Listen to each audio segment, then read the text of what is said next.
సంవత్సరాల తరబడి ఎన్ని మందులు వాడినా మీ మోకాల నొప్పులు తగ్గట్లేదా? ప్రాణ పెయిన్ క్లినిక్ లో అత్యాధునిక చికిత్స. నమస్తే రస్త గారు. నమస్తే ఉషా. ఇప్పుడున్న రిలేషన్షిప్లో కనుక మనం చూసుకుంటే అత్త కోడల విషయానికి వస్తే చాలా సందర్భాలు ఒకరికొకరు కలిసి ఉండడానికి ఇష్టపడట్లేదు. దానికి మెయిన్ రీజన్స్ ఏంటి అంటారు? అప్పటి జనరేషన్కి ఇప్పటి జనరేషన్కి ఉన్న వ్యత్యాసాలు ఏంటి? ఒకప్పుడు ఇంకా పని ఎక్కువ కోడలు చేయాల్సి ఉండేది, అయినా కమ్యూనికేషన్ బాగుండేది. ఇప్పటి రోజుల్లో చూసుకుంటే ప్రతి ఇంటికి ఒక పని మనిషి దొరుకుతూ ఉన్నారు, బట్ కమ్యూనికేషన్ ఉండదు, చెప్పడానికి ఇష్టపడరు, ఇబ్బందిగా ఫీల్ అవుతూ ఉన్నారు ఎక్కువగా మనం మాట్లాడితే. రీజన్స్ ఏంటి? ఇది చాలా మనం ఎంత గొంతెత్తి అరిచినా ఎంత చెప్పుకున్నా ఇట్స్ అన్ఎండెడ్ ఇష్యూస్ ఉంటాయి దీంట్లో. అయితే పెద్ద ఇంట్రెస్టింగ్ అండ్ కాంట్రవర్షియల్, కొన్నిసార్లు హ్యూమరస్, కొన్నిసార్లు సీరియస్, కొన్నిసార్లు అంటే ఒక జీవితం, ఒక భార్యాభర్తలది అంటే ఒక అమ్మాయి జీవితం అని చెప్పుకుందాం. ఇంకా అది అమ్మాయి జీవితం మొదలయ్యేటప్పుడు భర్త అనే పోర్షన్ ఎంత ఇంపార్టెంటో అత్తగారిది అంత జోక్స్ వస్తుంటాయి. మనం ఇప్పుడు మీమ్స్ చూసిన అత్త కోడల మీద, భార్యాభర్త మీద ఎక్కువ. అండ్ అది ఎందుకు వస్తాయి అన్సాల్వ్డ్ అని అంటే ద మోస్ట్ అసలు ఉండాల్సి ఇంపార్టెంట్ జీవితం ఒక అద్భుతంగా సాగాలి. ఎవరి జీవితం అనే ఈ ముగ్గురిది కూడా ఎంత అద్భుతంగా సాగాలి అంటే ముగ్గురిది ఎంత టీం వర్క్ ఉంటే ఎంత అందంగా ఉంటుందో, ఆ టీం వర్క్ లేకపోతే అంతే ఎప్పుడు ఒక కలకల అంటే ఎప్పుడు ఒక తుఫాన్ వచ్చినట్టే ఉంటుంది ఆ ఇంట్లో. అయితే మనం ఈరోజు మనం కొన్ని వీడియోస్ చేసాం, అత్త కోడల్ది చేసాం, కోడలు అత్తనేమనుకుంటుంది, ఇలాంటివి చేస్తూ వెళ్ళాం. అయితే దీని గురించి మాట్లాడడం ఎందుకు అంటే జనరల్గా అవేర్నెస్ ఎక్కడి వరకు ఉందంటే అత్త అంటే ఇలా ఉండాలి, కోడలికి అత్త అంటే ఇష్టం ఉండదు అనే ఒక చిన్న లిమిటెడ్ నాలెడ్జ్తో వెళ్ళడం జరుగుతుంది. ఎప్పుడైతే మనము ఒక అవుట్వర్డ్గా బయట నుంచి ఒక న్యూస్ వింటున్నప్పుడు మనలో ఉన్న లోపాలు మనము కొన్నిసార్లు చెక్ చేసుకోవడం జరుగుతుంది. ఫర్ ఎగ్జాంపుల్ ఒక భగవద్గీతను వింటున్నప్పుడు యథా యథా కర్మస్య అని మనకు ఒక భగవద్గీత శ్లోకం రాగానే దాని మీనింగ్ అది తెలియదా మనకి? ఏంటి, మన పని మనం చేయాలి, మనము దాన్ని ఆశించకూడదు ఫలితము అనేది చెప్తారు. అవునా, కర్మ అనేది.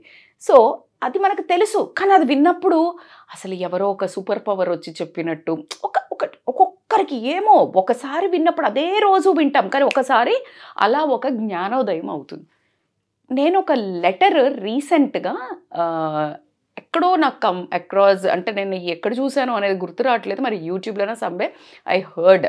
అయితే నేను కూడా దీన్ని నాదైన శైలిలో కనీసం మనకంటూ కొంత వ్యూవర్స్ ఉన్నారు, సుమన్ టీవీకి అంతా కొంత వ్యూవర్స్ ఉన్నారు, వీళ్ళకి ఒకసారి ఓవరాల్ వ్యూగా ఇచ్చినట్టయితే ఏమైనా కొంతమంది అత్తలు గనక అలా చేస్తూ ఉంటే వాళ్ళు కరెక్షన్ చేసుకోవటం కానీ కోడళ్ళకు కాస్త ఓదార్పు కూడా కనిపించిద్దేమో అన్నంత ఈ ప్రయత్నం ఎందుకు? ఏదో దీన్ని తీసుకొని చర్చ చేసి మనకు వచ్చేది ఏమీ లేదు. ఎవరికైనా చిన్నగా ఒక్కరైనా మార్పు వచ్చినా కూడా ఇంకంతకంటే ఏం కావాలి, మనది ఈ ప్రయత్నం అయితే సక్సెస్ఫుల్ అన్నట్టు. ఫస్ట్ పాయింట్, అత్తకు కోడలు అని రాసిందంటే జనరల్గా ఇది కాంట్రవర్షియల్ అని మనం మాట్లాడుకుంటే ఒక కోడలు అత్తకు రాసింది, అత్తయ్య, ప్రియమైన అత్తయ్య గారికి నేను నా ఒక భావాలను ఈ ఒక లేఖలో పెట్టదలుచుకున్నాను. అందులో ముఖ్యంగా ఫస్ట్ నాకు ఆశ్చర్యం వేసింది ఏంటంటే మీ ఇంటికి రాగానే మేము అంటే జనరల్గా మీరు ఇందాక మాట్లాడినట్టు ఇద్దరు ఒక దగ్గర ఉండడానికి ఇష్టపడట్లేదు. ఆ అత్తలు కూడా కాస్త భయపడే ఒక వర్గం అయితే ఉన్నారు. అమ్మ ఎందుకులే అంత నిష్ఠూరం కంటే ఆది నిష్ఠూరం బెటరు అని చెప్పేసి తిట్టించుకోవడమో దాని తర్వాత ఇంట్లోంచి వెళ్ళిపోవడం అదొక పెద్ద టాక్ అవుతుంది కాబట్టి ఎవరిది వాళ్ళని పెడితే బాగుంటుంది అనే ఉద్దేశంతో పెడుతున్నారు. అయితే మీరు ఇంట్లో నుంచి నాకు ఫస్ట్ రాగానే వెళ్ళేప్పుడు ఏం చెప్పారు అంటే నా కొడుకుని బాగా చూసుకో అని చెప్పారు. నాకు భలే ఆశ్చర్యం వేసింది. నేను కదా నా కుటుంబాన్ని వదిలేసి వచ్చింది, నన్ను కదా మీరు బాగా చూసుకుంటామని అడిగి తీసుకొచ్చుకుంది, నేను కదా మీ ఇంటిని రన్ చేయాల్సింది. మా అమ్మ నాన్న అప్పగింతల్లో మీ కొడుకుని నాకు అప్పగించలేదు, మీకు అప్పగిచ్చారు కదా, మరి నేను బాగా చూసుకోవడం ఏంటి? తను కదా నన్ను బాగా చూసుకోవాల్సింది. మీరు ఇలా చెప్పంగానే నాకు ఒక రవ్వ ఆశ్చర్యం వేసింది. పైగా మీరు ఒకసారి ఆలోచించితే ఇప్పుడు నాకు కూడా అదే తోస్తోంది, వాళ్ళకి కదా మనం ఇవ్వాల్సింది, మన చేయిని కదా పెట్టాల్సింది లేడీ చేతిలో. ఎక్కువ మంది, నేను కూడా చాలా మా తమ్ముడిని బాగా, ఇప్పుడు మా ఇంట్లో కూడా జనరల్గా చెప్తుంటారు మా తమ్ముడిని బాగా చూసుకుంటున్నాం.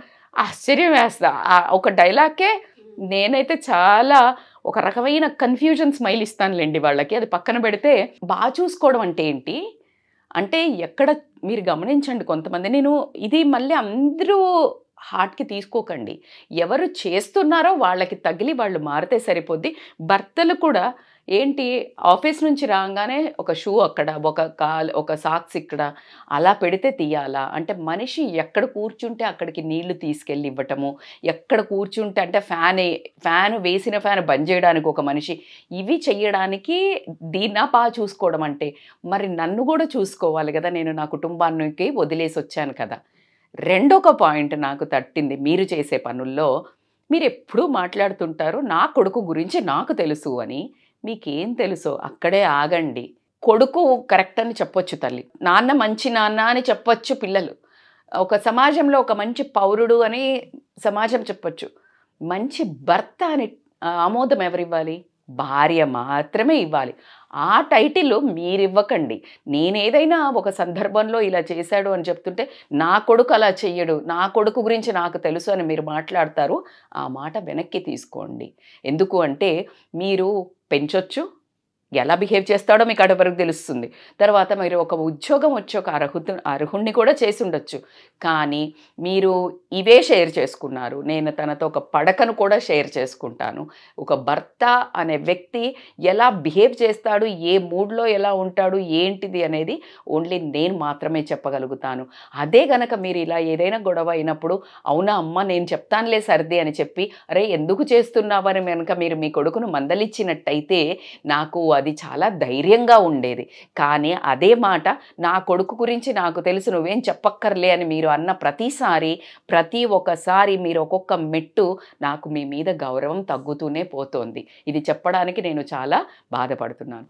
థర్డ్ మోస్ట్ ఇంపార్టెంట్, మీరు ఎప్పుడూ ఒక మాట చెప్తుంటారు, నా కొడుకు చాలా అలసిపోయి వస్తాడు, కష్టపడి వస్తాడు, నువ్వు బాగా చూసుకో, బాగా పెట్టు అనేది జనరల్గా మన ఫ్యామిలీలో కూడా చూస్తుంటాం. అసలు నేను అత్తల గురించి మాట్లాడే ముందు అమ్మల గురించి కూడా ఇక్కడ నేను యాడ్ చేస్తున్నాను పర్సనల్గా కూడా.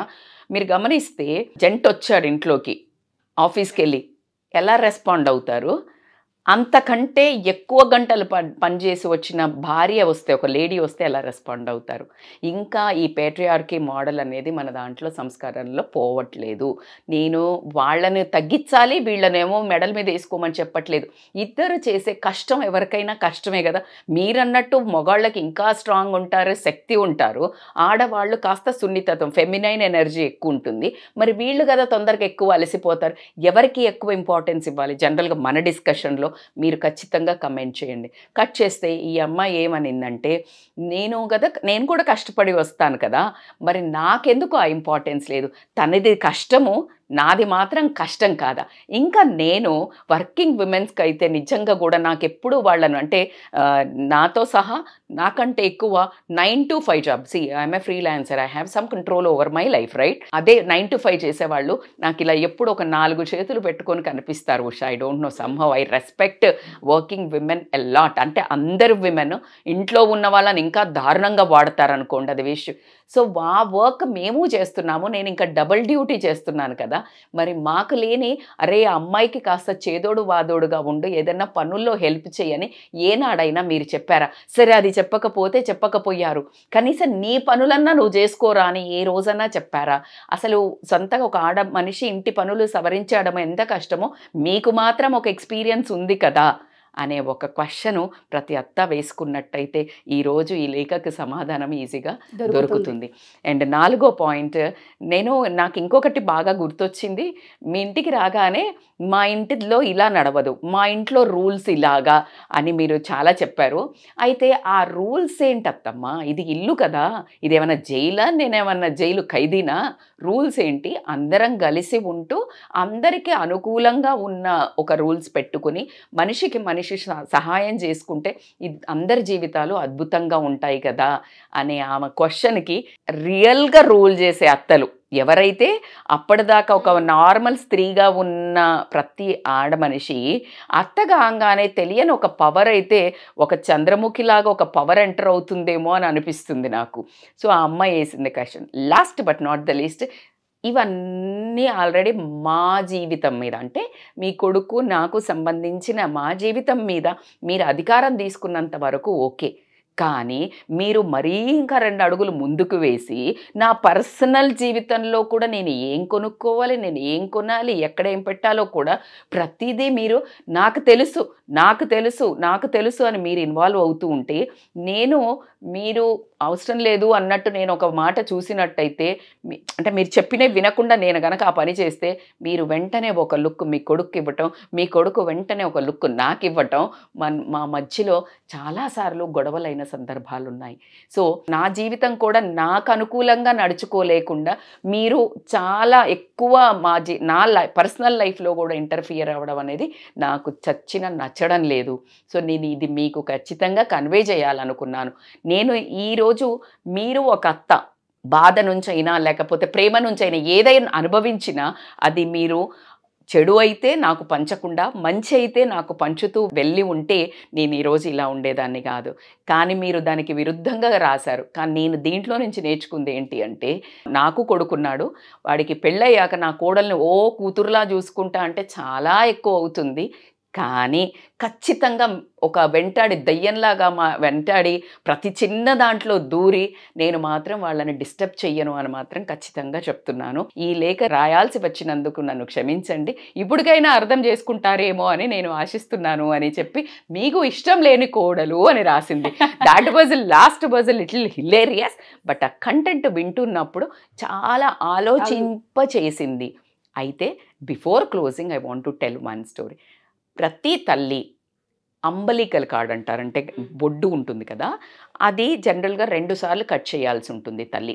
ఫస్ట్ టైము మనం ఎప్పుడైతే పిల్లలు కంటారో ఖచ్చితంగా తల్లి అన్ని రోజులు లోపల పెట్టి మోసింది, అది కట్ చేస్తే దూరం వెళ్తాడని తెలుసు, కానీ కట్ చేస్తుంది. ఎందుకు కట్ చేస్తుంది అంటే బాబుకి మంచిది, ఎదగడానికి మంచిది, and it is not correct.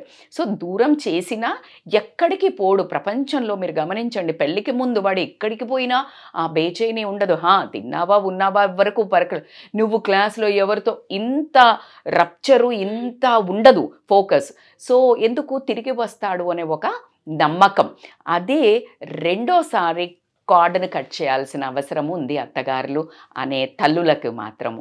కొడుకుని పెళ్ళైన తర్వాత ఆ సెకండ్ కార్డ్, ఇన్విజిబుల్ కార్డ్, ఆ బొడ్డు ఏదైతే అది ఇంకా ఎక్కడో ఒక అంటి పట్టుకొని ఉంటుంది కదా, అది కట్ చేయకపోవడం వల్ల ప్రతిసారి వాడు ఏం తింటున్నాడు లేదు, నీ అమానత్ అయిపోయింది. ఎక్కడికి నువ్వు కట్ చేసినట్టయితే గనక ఇంకొక అమ్మాయి జీవితంలోకి శాంతంగా మొత్తంగా ప్రశాంతంగా వెళ్ళినట్టయితేనే ఆ అమ్మాయి ఆ అబ్బాయి ఒక పరిపూర్ణమైన జీవితం గడపాల్సి. అదర్వైజ్ నువ్వు ఈ కార్డును కట్ చేయకుండా ప్రతిసారి నన్ను మర్చిపోతాడా అని నువ్వు అనుకోవడం వల్లనే ఆ ఒక భయంతో అబ్బాయిలు కూడా ఒక రకమైన కన్ఫ్యూజన్ స్టేటు, అటు వైఫ్కి అత్తకి గొడవలు పడ్డానికి సగం కారణం అబ్బాయిలే అని చెప్తాను. సో కాబట్టికే ఖచ్చితంగా తల్లికి 2 సార్లు అంబలికల్ కార్డు కట్ చేయాల్సిన అవసరం అయితే ఎంతైనా ఉంది. అప్పుడే మీ జీవితము, మీరు ప్రాణంగా ప్రేమించే మీ కొడుకు జీవితము ఖచ్చితంగా బాగా అంటే చాలా ప్రశాంతంగా, హ్యాపీగా, సంతోషంగా ఉంటుంది. Wonderful story. మీరు అన్నట్టుగానే 5 పాయింట్స్ ఉన్నాయి అందులో. ప్రతి పాయింట్ కూడా ఆపి చూడాల్సిన అవసరం ఉంది. ప్రతి పేరెంట్స్ కూడాను అవసరం కూడాను. ప్రతి అత్తగారికి, ప్రతి తల్లికి, ప్రతి కోడలికి ఈ ఎపిసోడ్ చాలా పెద్ద ఇంపాక్ట్ని క్రియేట్ చేస్తుందని కోరుకుంటున్నాను. థ్యాంక్ యూ రజిత గారు. Thank you so much. Usha. Suman టీవీలో మీ పర్సనల్ అండ్ బిజినెస్ ప్రమోషన్స్ కోసం కింది నెంబర్కి కాంటాక్ట్ చేయండి.